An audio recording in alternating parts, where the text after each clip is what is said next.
Welcome to Behavior Code. I'm your host, Yogi Chris, PhD, IMC shapeshifting, warrior fighting monk. I'm also a yogi and a tiger in a past life. I'm here with Demigod Quartez Clark, Demigod QC. He lives here at the base, and it's a very interesting story how he came to be here. And we're going to get into that. And we're going to get into a little bit of philosophy towards the end, because Demigod is quite the player. He's quite the ladies' man. We should call him, what is that? LL Cool J? We call LL Demigod. And so that's really interesting, because I've had some recent with Arash talking with Quartez on the Lion's Den. I had just like mind-blowing realization that I'm excited to share. I want to get Quartez's take on it. And up until then, I want everybody to know who my temple mate is. I used to say roommate, but it's temple mate. This is the temple here. He's a monk. He's also IMC shapeshifting warrior fighting monk, war hero, took 3 shots in the chest a year ago. He was, man, I could just go into the story. I don't want to. I want to like hand it over to him. Very excited to have you on the show today, brother. Just from right down, you're in the house, the main house. I'm in the back cottage. So what's going on with you today, bro? Man, definitely a blessing to be here. Thanks for the introduction. What's the word for that? Very accomplishment introduction, something like that. Mm-hmm. Very grand, but definitely feel good to be here. Yeah, we can get into it. Yeah, and it's great to have you here because, you know, what a journey. You know, when you look backwards on life, it kind of makes sense. But when you're looking forwards, you don't know how it's going to happen, or how it's going to play out. It doesn't go the way that you want it or think it's going to go.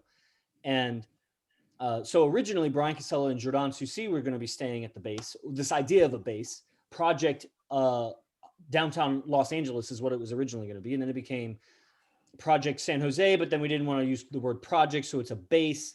And then quarantine happened. And then finally I come out here. Meanwhile, I'm in dialogue before that, there was this main event, this huge event called Tabiat. And Tabiat was this $25,000 event that was just unreal. And it was while the world was open, and Arash was able to leverage some of his social ties that he had made with business owners and restaurant owners and different gangsters and whatever, and club owners. And so the experience is surreal. You get like a celebrity experience, just like coming, he's guiding you through it and giving you the philosophy that made it so, because he came from the ground up, like literally bottom up, socially was like an outcast, and decades ago, and then he built it up. So it was a very powerful event.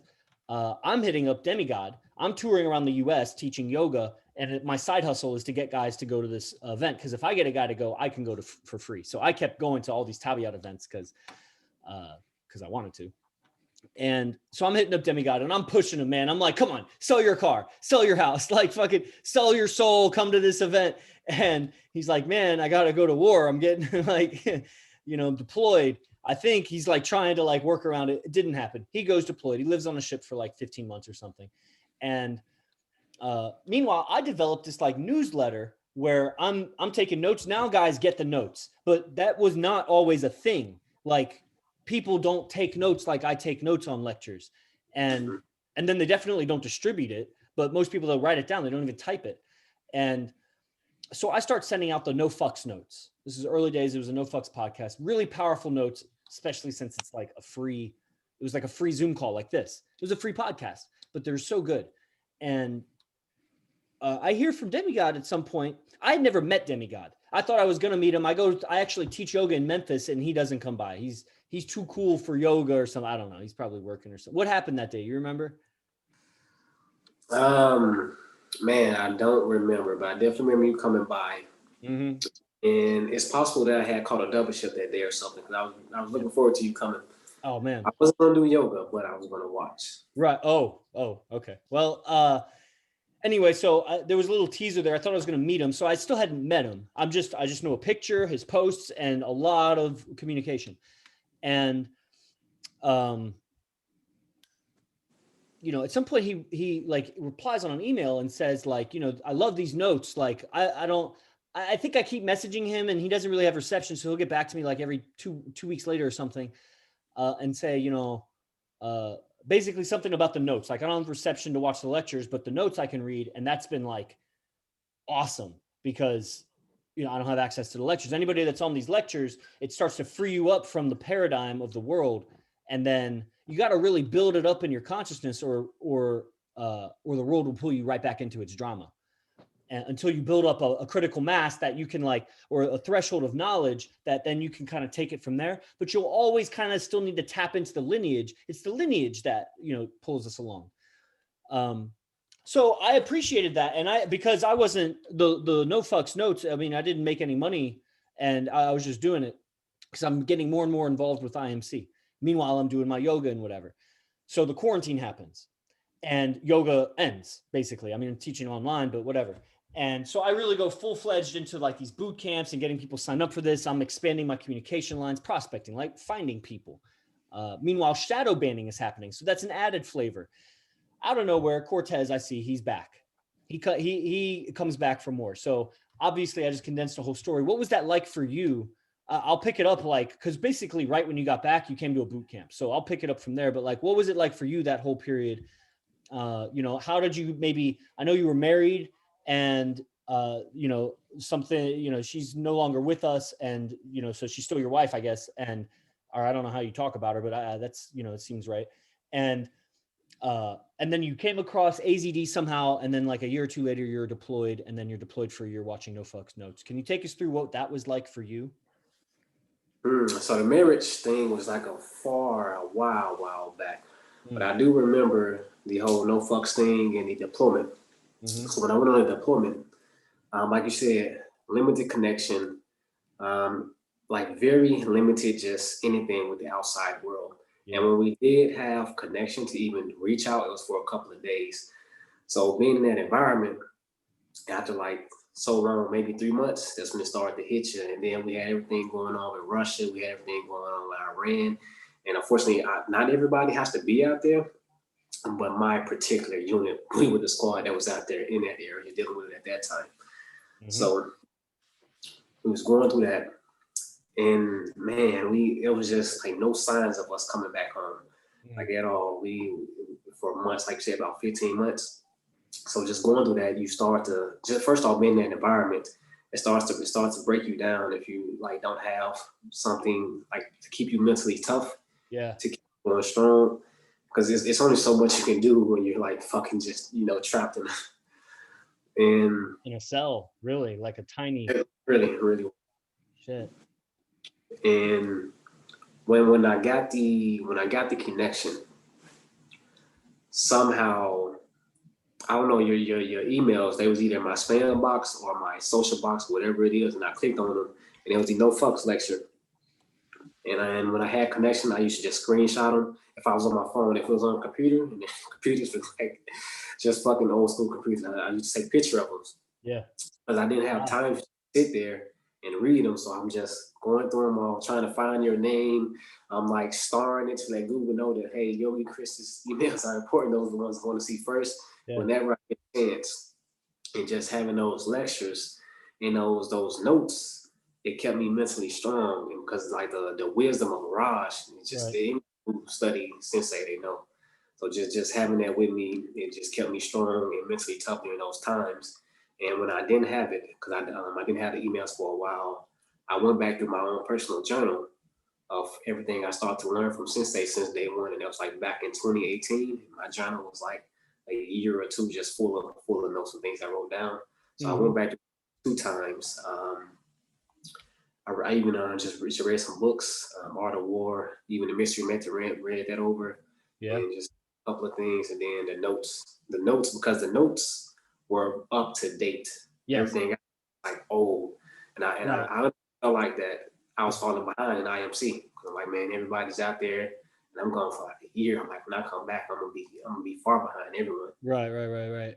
So the notes were keeping me going and keeping me up to date with everything until originally we came back after a while. We came back to our home city. So we had our connection and we was back on land, and I was out there in Norfolk. But we definitely traveled a lot. And even the news, as I take a step back, when Russia, Iran, when they launched the missiles, we were the ones actually out there at that time. And we did lose people, even some people committed suicide. So it was a tough environment. And when it's just you guys and somebody died that and you Yeah. can't earn that feeling that this person is gone. It's felt among the entire crew because that person is no longer there. And one question I have always had is, what do they tell the parents if their son or daughter committed suicide? Not if they died in war, died in battle. What do they tell them if they commit suicide? Because that's a terrible way to go. Yeah, man. Wow. So state of mind, I'll give you guys that's fucking drama, dude. That's fucking heavy. So just to give you an idea, this is I'm sharing the screen. This is the No Fucks book. All right. And here you see it's 61 pages of notes. You see how these notes are? It's bullet after bullet. You guys received the emails, right? Of my notes. It's like 10 or 12 bullet points. Check this out. So this is 1,100 bullet points. Like, what does this say? Ask people their opinions and take their advice is a persuasion technique. Then if you go back a few days later saying, thank you for helping me, you own your advisor. Okay, so that's a mind control technique. If you ask them their opinion about something that they're passionate about and you accept their advice later, then you say, thank you for helping me on that piece. Wow. Now, I mean, that you can imagine how that would feel good. If there's some sincerity there too. It's not about controlling anyway, there's more mindset to that. Was kind of a weird one to tell you, but I could tell why that's work. You want to be persuasive. You want to win over the hearts of kids and women and friends and allies, and knowing what to acknowledge is very powerful. This is just a note from the No Fucks. I can hear anything with respect, but I don't want to hear anything you have to say if it's not said with respect. It's a powerful, not give a fuck note. I said that. I actually literally said that to a girl today. And it made sense. She got it. And I could hear it I could hear her mind going, it just like straightened out. What is like, and it goes for you too. But it's like, with disrespect, man, you could be your words could be perfect, but with disrespect, like I can't even hear you. With respect, man, I'll hear all your nonsense, all your misconceptions. You can call me names, but like, man, that sound. So that's like one note. There's 1,100 of those. And that's what I was emailing, just bits and pieces of that Demigod was reading. So he comes back. I remember you were in Norfolk, and then for like a month, I'm messaging you. I'm like, why are you taking so long? Get this boot camp. You're in America. Like, come on. And, but of course, bureaucracy is slow, military is slow. So looks like my connection's unstable. So I hope that the recording's always good, but the Wi-Fi is not as good. That's the downside of living in the cottage in the back. So, okay, so you come back, Norfolk, you make it to Memphis, back home, and I'm like, come to a boot camp. You come to a boot camp online. It was the first Lion's Den camp, June 2020. And then the next one, you come to live, July 2020. I've already told the story, so I won't tell it again, but I'm here. I drove here from Houston. I'm here. And July's coming, and you're telling me you're coming live. And somehow I decide I'm going to ask the question, like, how are you getting here? You're driving. What? I've driven across the country. Don't drive, fly here. You'll fly back. He's like, no, I'm going to stay. And okay, so take us through, like, where did you make, because it took me 4 or 5 years to make the decision to move, because I had seen what had happened with the guys that came close to Arash that moved here, and like how that relationship went. When you get too close to a star, you burn up. And unless you have that fortitude or something, you have to be forged. And then also I had business going for me and whatever. So it was the right timing, was quarantine. But for you, I was just surprised. So take us through that, because that's dude, you are, since Takaraba, which was like 15 or 20 years ago, no guy has lived with Arash. And he's a player. He's got a bunch of girlfriends. Like, we are the first, and you made it in coming a month back from war. And having never met him, I don't think in a one-on-one or anything before, like you never met him in person, just video call. So take us through that mentality for everybody, if you would. So I agree with you on the part where you said it took you like 4 or 5 years to make the decision to move. It took me too. I've been wanting to move out here, but back in that day and time, Arash was telling people, no, it's not worth it to come to San Jose. It's not worth it to come to California. And being from Tennessee, we definitely don't make the money to just up and come to California. But after going on that deployment, like I said, I did get shot 3 times, and I was like, yo, before I die, I am going to, this guy, going to see him. That's it. That's it. like you said, June is when we finally touched back in the home state, but I was turning ship because we still had to debrief. We still had to go through things because after being out there so long, they give you resources to like talk it out. If you have trauma, PTSD, things like that, all the bullshit that we don't do anyway because Yeah. we're dumbass men. So I definitely do any of those courses. Um, so I caught the June. I don't know if there. I think there was a boot camp. I did catch the boot camp in June online. Yeah, you did the June online. I was looking at it the other day, the records that I have.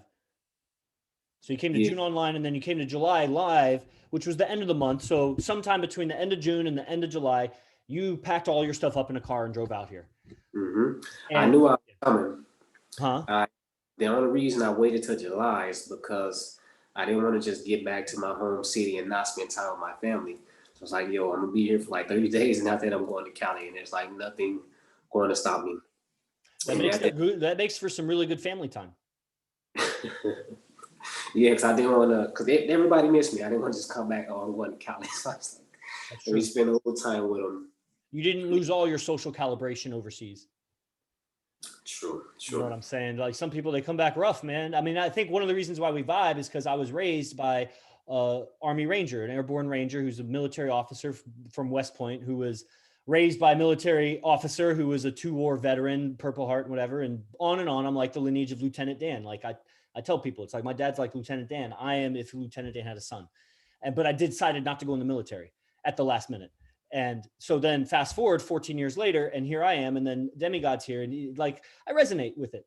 And so okay, so you're out here in San Jose, and you got your car, you live in Simple, you came back from a boat that was protecting a battleship, I think, and get the colors right here, and so I'm planning. I'm the horsepower behind this fucking base project. Like, fucking Arash is the seed.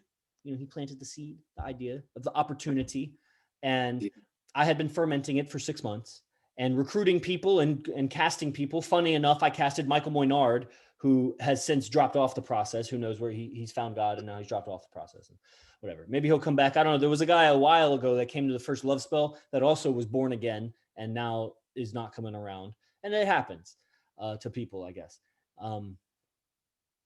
And so there was like 8 or 9 candidates or whatever. And I was looking at a 6-bedroom house, and Sultan and Fernando were part of the candidates, and they're realtors. So I was trying to get them to help. Meanwhile, Demigod, at some point, we start beasting at the park together. This is part of the process. So what's so interesting about June is that's when the beast process began. That beginning of that month is where Arash said, start doing calisthenics in the morning and whatever. We all have our own physical practices if we did, which Demigod and I did of our own thing. But, saying now do some calisthenics, that was new to me. And then at the June boot camp, he gave us the routine. So then we all started synchronizing with the same movement schedule, which is very interesting for the consciousness to synchronize also. And of course, I'm living out of Airbnbs. I can't beast at the Airbnb. So I go to the fucking park. I'm walking to parks. Demigod's in town.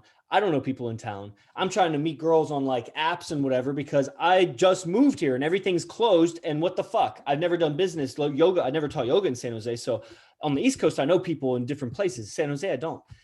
And so the struggles, and Demigod's going through it too. So I'm getting fed up not having a house. I'm like, this is bullshit.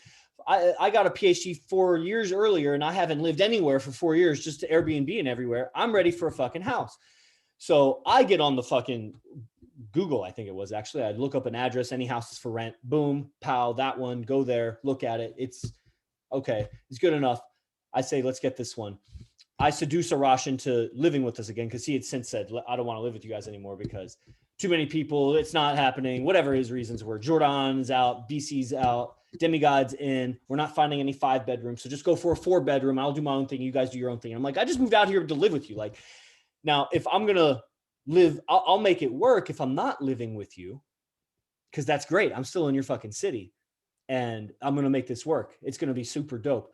But I have the idea of just, I hear it in his tone. I've seen him seduce women so many times. I've been in the hotel with him. Now, sometimes in the room, But I meant like in the lounge or whatever, where he picked up the girl. Like I've seen it happen. I've seen so much. I'm still here, right? And there's a reason. Like some things can't be unseen. There's good things that can't be unseen also. Not only bad things, you know, those bad things that you can't unsee. Law of polarity. There are equally good things that can't be unseen once you see them. And I've seen those. And so I know that all I need to do is just have the people lined up, the house lined up, everything lined up, and say, hey, Arash, we got a free room. You want to join again? And it'll work. And that's what ended up happening, more or less. Actually, we were going to look at a house, and he asked us, what kind of house is it? And I'm like, a 5-bedroom. He's like, a 5-bedroom. And I'm like, yeah, because I think it's going to be good. And I was going to say, maybe you want to live with us again. And he was like, oh, yeah, okay, I'll do it. And so we move in. There was a thing with Demigod, because the thing is that all the other candidates to live with us had done that 25 grand program, which was a huge investment. Part of it was there's some trust. There's a few stories that he shares in the program that there's a danger to knowing that information. And so there's something about the confidentiality of the people that were in that. And so there was that air about, who's this guy Demigod? Because I'm the one, I think I knew you better than anybody, except maybe Arash, just from that one-on-one, but I had been in the most communication with you. And I'm like, dude, he's good to go. Like, it's fine. So that was the first week of living at the base together, of like orienting with each other's energies. These guys, these up and coming bucks, this whatever the fuck I am, war hero coming back with not PTSD, but fucking, you know, just like his personality is just like a soldier. You know, he's a soldier come into a bunch of young realtors, and this guy that was an athlete and now a peaceful yogi, and then Arash, who's like the world's foremost ladies man. And it's like, how does this happen? I had a lot of disturbing moments in that first week. And so I wonder, Demigod, if you can recall moving in, like what were some of the transitions that happened for you internally, or that you observed in like that first month or two of living at Base One here? So like, definitely when I got back and me and you was talking, there was some skepticism on if I really wanted to actually be here and actually move in with you guys. And I was like, yeah, but I couldn't express it in my voice, because like it took you a day or two, and he was like, no, he just sounds like a guy that got off the ship. So yeah. I'm like still in that mode, that zone, to where my expressions or feelings were just like null and voided. But I really, really wanted it, but I couldn't express it to you, even though I was trying to express it to you. So nobody thought I wanted to move in until like 2 or 3 days later. You figured it out. He's like, yeah, he sounds like a guy who just pretty much came from hell. It's not that he doesn't want to, he just sounds that way. Yeah. So just to be clear, just so everybody knows, what he's saying is he came back from war, and I could not register any inflections in his tonality. I couldn't detect any enthusiasm about the whole base project and everything. And I confronted him peacefully about it one day, and he was like, hell yeah. He didn't even get enthusiastic about it. He was like, hell yeah, man. I'm really like, I don't even know how he does it. Contains himself. So that's what he's saying right there. Yeah, most definitely. And this on the inside, I was expressing myself, and just wasn't on the outside. But I started to get settled in. Yeah. The base. We come into this base. You selected your cell, the back center. We got to figure out everything. I finally got to meet everybody. Me and Sultan. I think we actually met at the previous beast camp, but this is the first time where we like got to chit chat, because there was just so many people at the last one. That's and true. Me being, I wasn't really talking to everybody. Yeah, man, you just came back, man. Shit, I mean, man, that's 15 months, dude, on a ship in a tiny cell around a bunch of angry sausages. You know?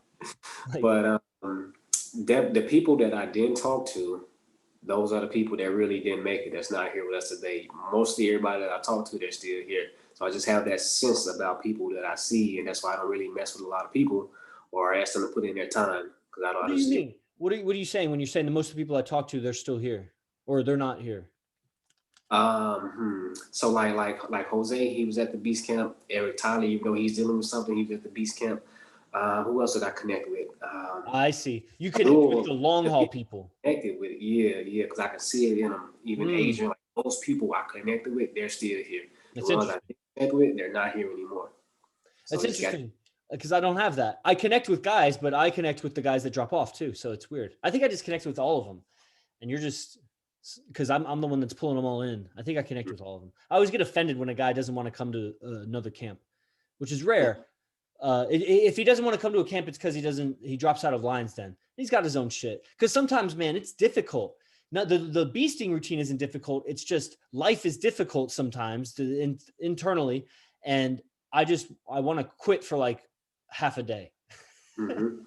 But I don't, because I don't know why, actually. I think I probably used to before I was around this environment with you guys, because I just can't really drop off. And I'm okay with that pressure. I do well with that pressure. I almost think I need that pressure because I need something bigger than me to make it worth the effort. I don't know. It sounds cliche. I feel like I'm not super genuine when I say that. It's almost like I read that in a book or something, but that's kind of what it is. So you're here, you're adjusting, you select your room. AZD is now doing, because why I'm asking is because I had so many interactions with AZD, meeting him one-on-one several times, and then dozens of camps that weren't like these camps, but like so much interaction with him. I'd seen magic. This was your first time, and it went right in. I mean, we had done some banjo classes or whatever. But this is now, you go right into like, for example, like AZD had given me his hotel room a couple times when I was like, we used to party till like 3 or 4 a.m. And then I'd be so tired, and Brian Casella's house was like an hour away, and he'd just give me the room. One time I crashed at like his apartment where he was a one-man show with like just girls rotating into this apartment, and like he gives me the keys and just stays, or doesn't give me the keys. I just stay overnight, whatever. I got to be gone by a certain time. There's a lot of trust for this guy that's like a decade older than me, was totally my mentor. Like I've invested in knowing his knowledge that now I've like befriended through like trust and an admiration for the same information. There's a love of the information that it just transcends the relationship, so then I'm so interested in your perspective coming from a different culture, different environment, the military culture, and then coming here and then just going right into living with us. And any of those transitions. So you got like your tonality was maybe not as inflective. What else? Or did you go through any difficulties in that process? You were also meeting girls like immediately. Like you met a girl like on the drive into town, into San Jose. Like it was the day after you arrived, you're like, yeah, I met this girl yesterday. And I'm like, dude, I'm still trying to meet girls on these apps. Like I've been here a month. Like you met a girl on your drive into town. So that's Quartez. So yeah, anything you got on that? Well, it took me 3 days to get here by drive. So I definitely had a lot of time on my hands, and a lot of people don't know, because I had a conversation with people who was thinking about coming to San Jose. Yeah. And they have all these questions. Oh, I don't have this. They're not ready. They're not prepared. I don't know what to tell them, because when I came out here with my determination and just my dream. I had nothing else planned out. I just knew that I had to be here. So all I had was my car. What was that dream, by the way? The dream was definitely to be here in San Jose, because I always wanted to come to San Jose, and just California in general. And then part of that reason is because Sensei himself was here, and to actually study at the feet of the master. And man, all that. That sounds like the main reason then. The Californian. So the reason for San Jose was because Arash is here. Mm-hmm. Right. Got it. For sure. Because being in Memphis, I would have to fly here to make the events. And I was like, fuck that. We just gonna move to California. We're gonna cut the flights out, and I could just show up to the events. So that'll save money in my pocket. So definitely, yeah. Right on. Yeah.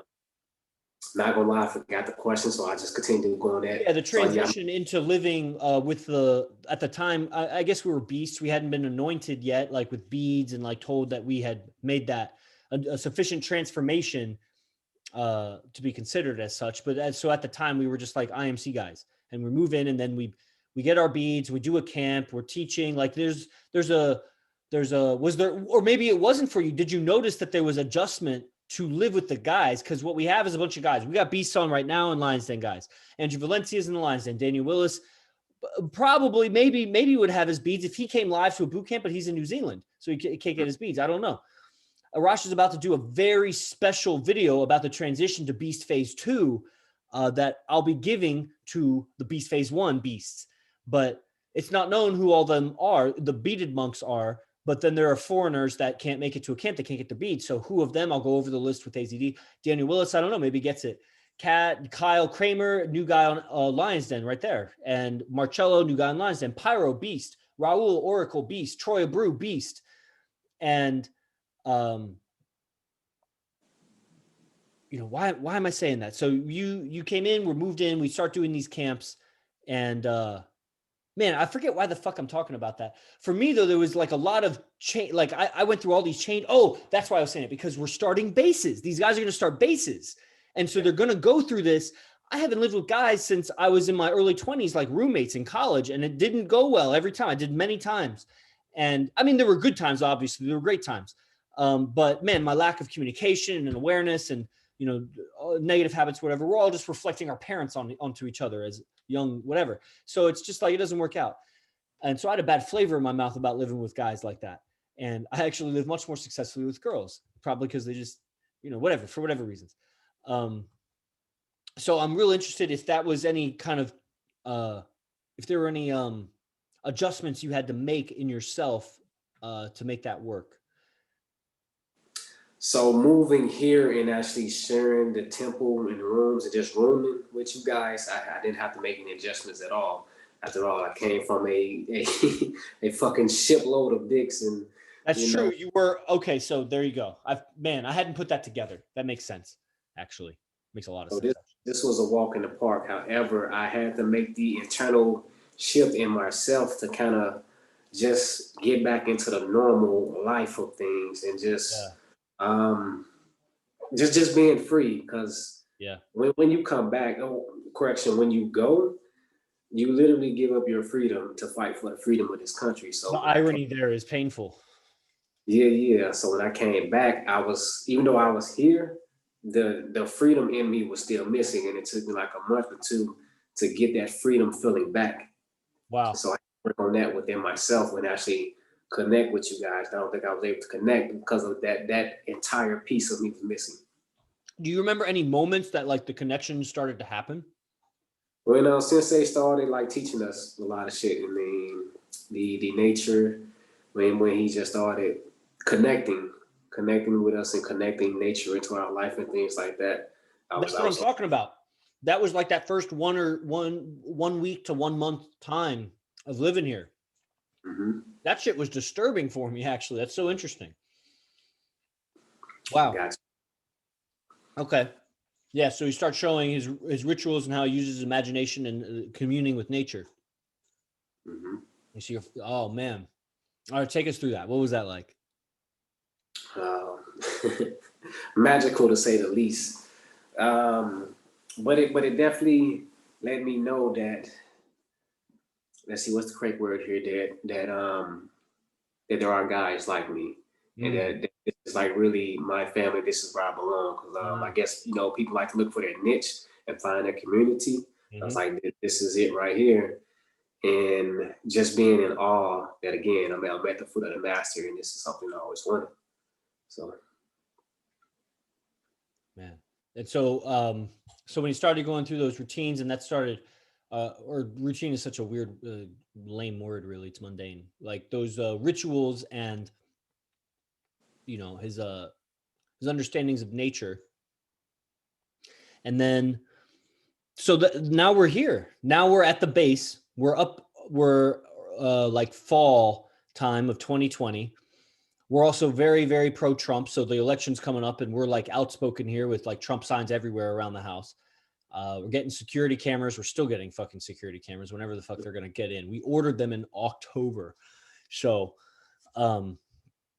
that's happening. And, we're doing these camps once a month coming through. You're doing your teachings in the beginning. You get a girlfriend. You make her into a girlfriend, and you live in the teachings. And what, before we just like fast forward all the way to just like present time and then even the future, like, what are some of like the most memorable, favorite, like standout moments since like those early, he only showed us his communing with nature for like the first month. And then it kind of stopped. He was doing something else. I think it got cold out or something, and he took his beasting inside, or I don't know. And so what are some of the most memorable moments in your mind since then? Obviously the beast camps, but like anything in particular or in between? The first thing first would definitely be our time together in the park, reaching out and things like that. Because really, yeah, that was so yeah, you for me. Sorry, I don't mean to cut off. because man, I don't think you realize how much of a blessing you were to just even be sending those emails out like that. Because to you, maybe it's just you sending us your notes. To me, was like keeping me mentally strong. So even just being able to bond with you every day, going to the park, and like I said, you was like my battle buddy. It Yeah, was battle definitely buddies. yeah. After that would be definitely the communion with nature. Like you said, the beast camps is one, but that's definitely well known. Anything else that sticks out in my mind?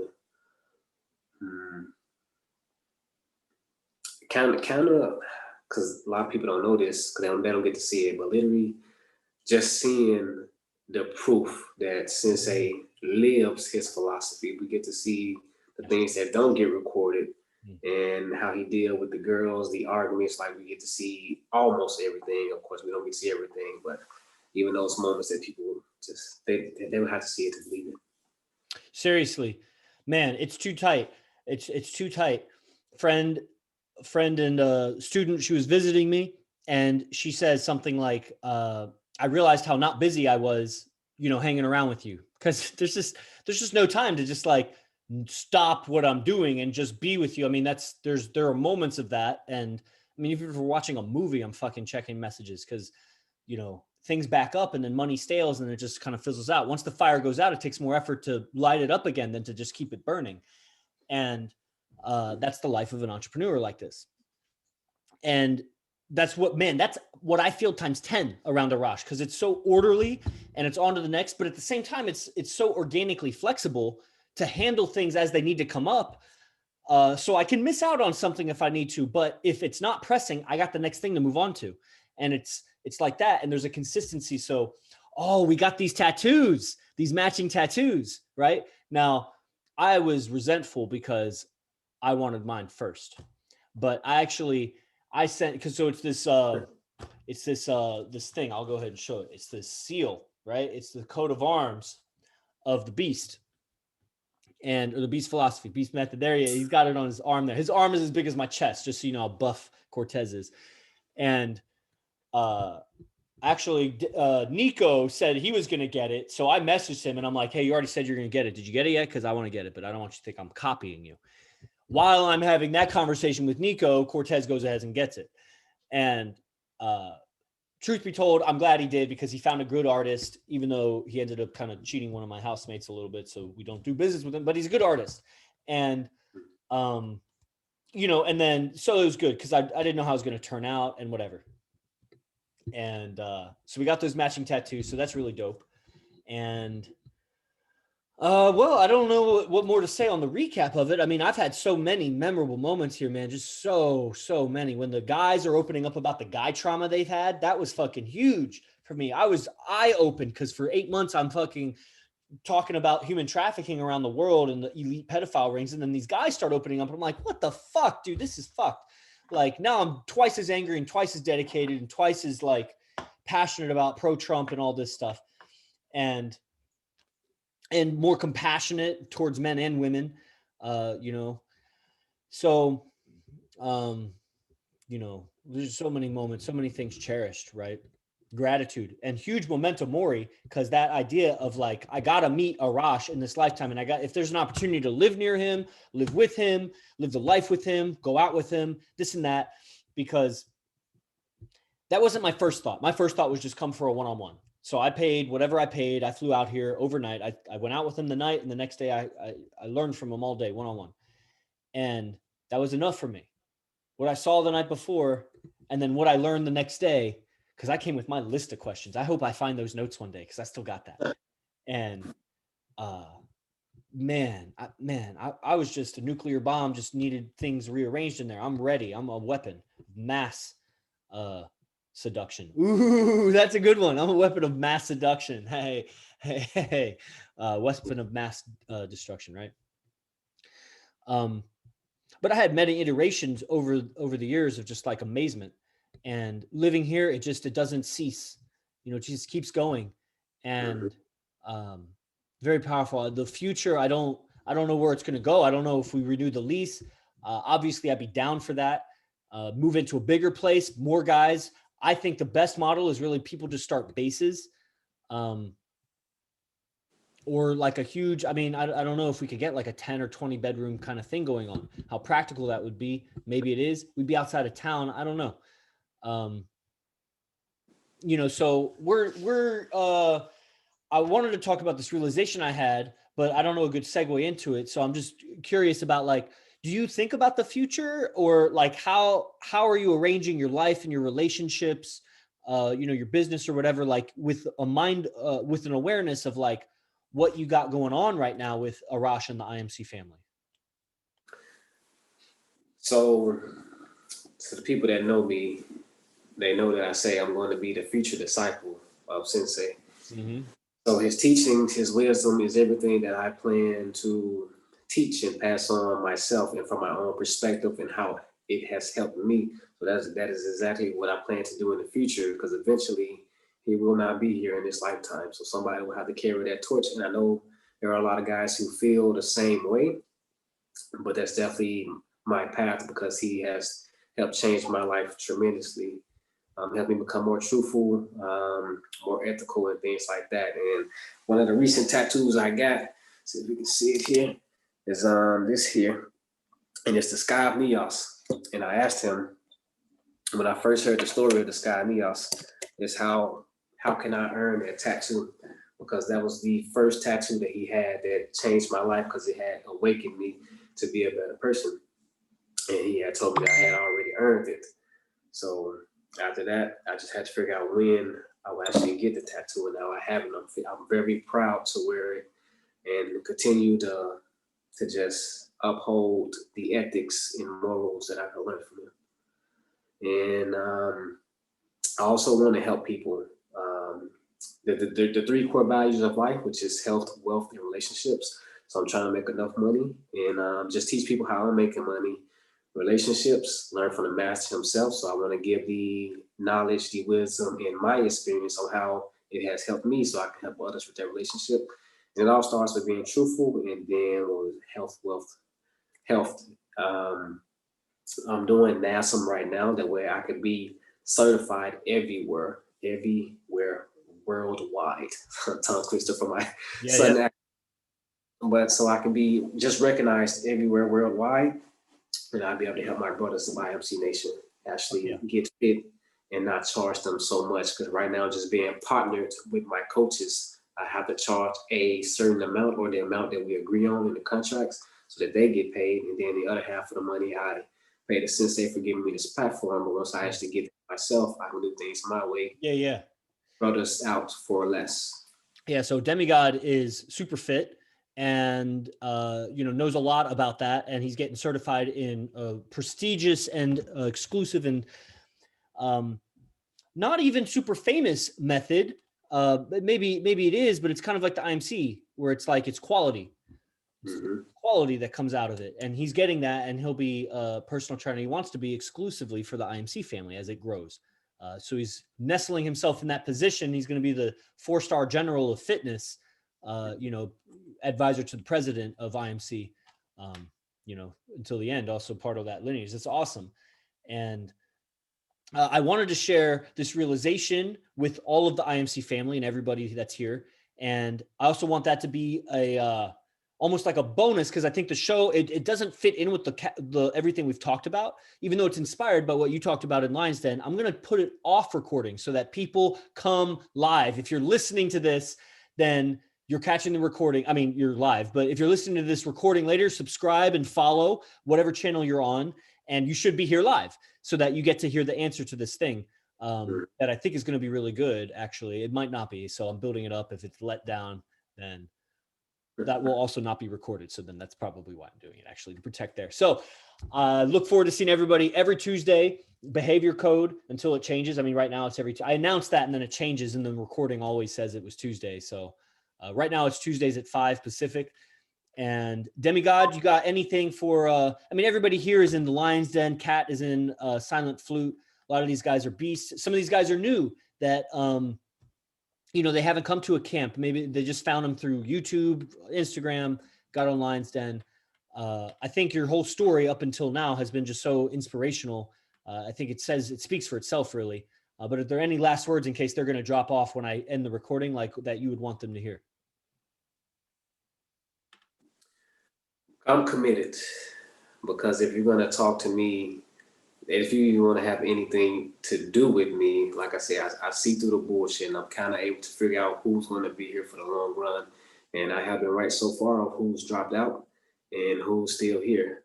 So, yeah, if it's come commit 100%, or don't come at all.